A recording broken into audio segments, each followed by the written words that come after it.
Well, wasn't that intense? Oh my gosh. So crazy. It just, the emotion that is in these chapters just really sucks you in, doesn't it? I'm going to kind of go through and point some things out like I've been doing.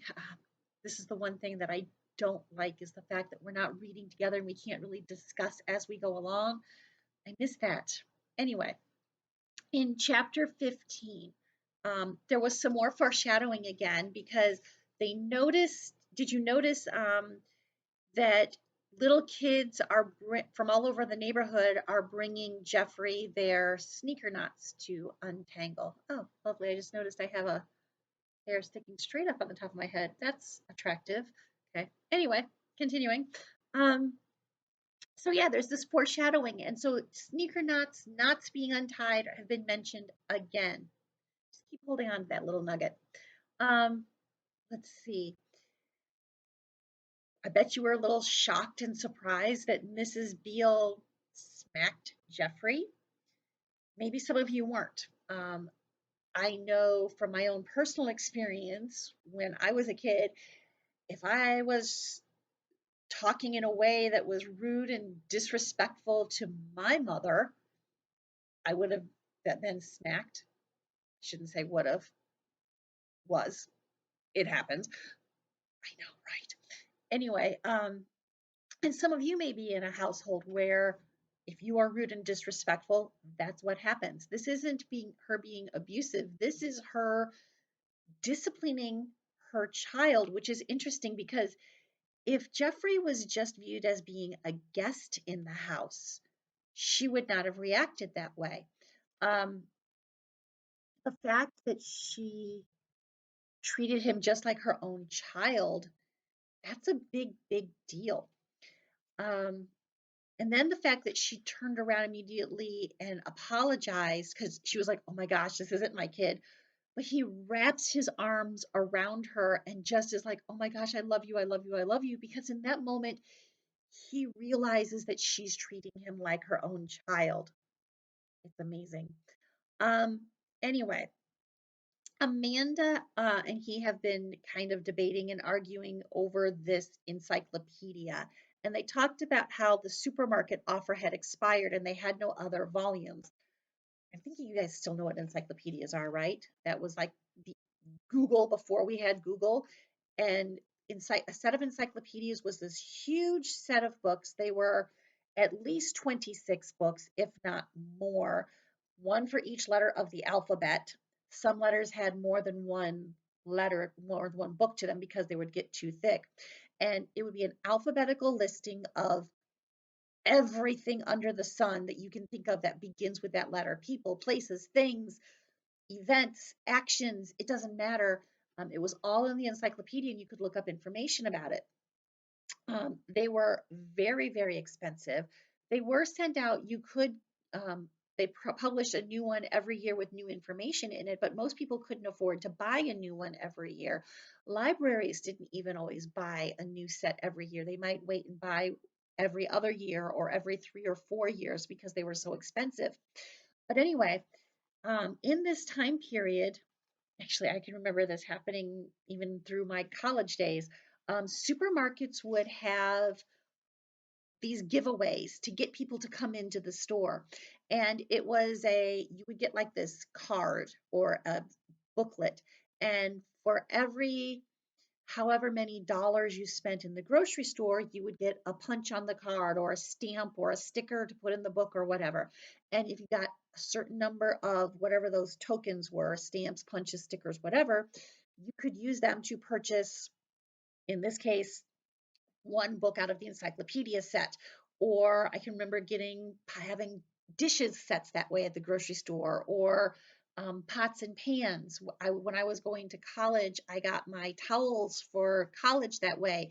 Every so many stamps was a, a set of towels. You got a bath towel, a hand towel, and a face cloth. Um, that was considered a set for each number of things you needed to purchase for. Anyway, that's how that worked. Apparently, they got the A, and then they stopped the giveaway, and they couldn't get any more copies of this book. And they kind of have been debating about it and arguing about who gets to read it next, which is kind of funny that they're arguing over reading the encyclopedia, but you know, it is what it is.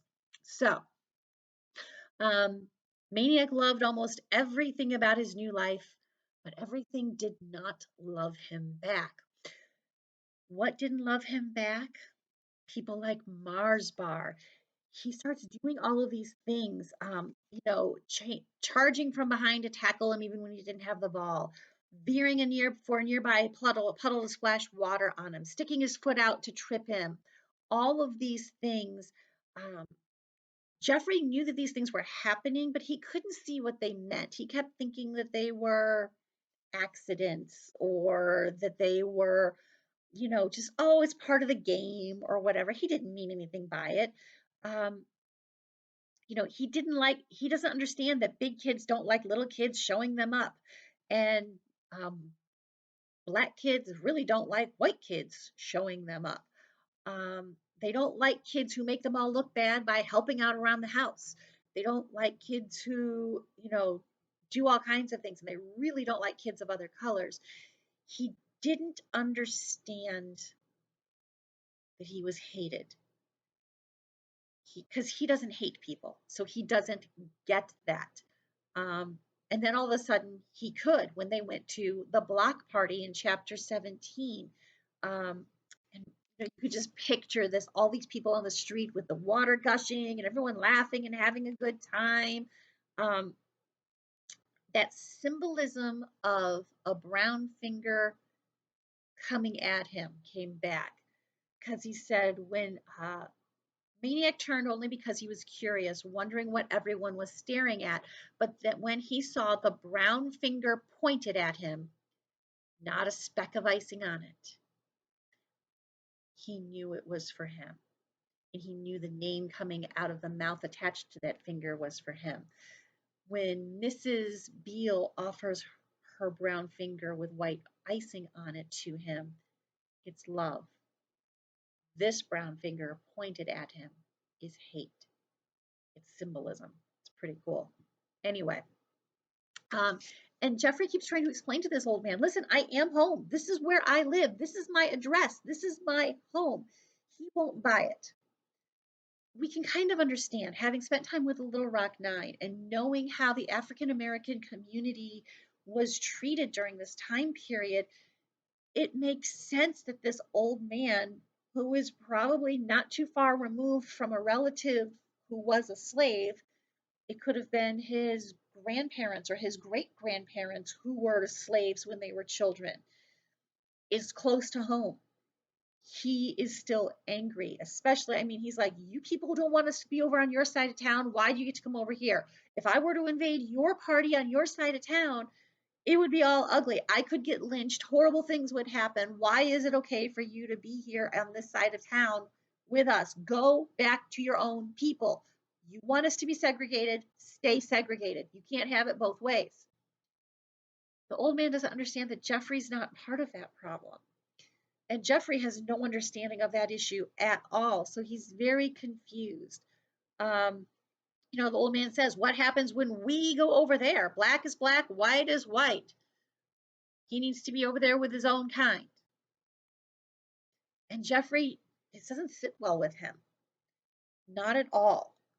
And the next morning, he processes things when he's running. He gets up in the morning and he goes for his run. Some of you may have that. You go out and you bounce the basketball, or you go ride your bike, or you go for a walk, and that's how you process and think things through. He's out running. And when Amanda and Hester and Lester show up and they're trying to keep him away from the house, he knows something's wrong. He runs back to the house and he sees that ugly, ugly fish belly go home. The F is missing. That's all that Mrs. Beale had gotten washed off. Very interesting. How is he going to react to this? How is the family going to react? What are they going to do about it? Who do you think wrote the graffiti on the side of the house? That would be interesting for the class comment section. Let's have that discussion, shall we? Um, anyway, there is another song that I usually play in class at this point. It's an oldie, um, but the lyrics I think fit so well with this idea of racism and someone trying to understand racism. Um, it's there. I put the link on there for you to enjoy. You don't really have to answer questions or anything about it, but it is interesting. Anyway, thanks for stopping by today. I'll talk to you later on. We'll continue this next time. Have a great afternoon, everybody. Bye.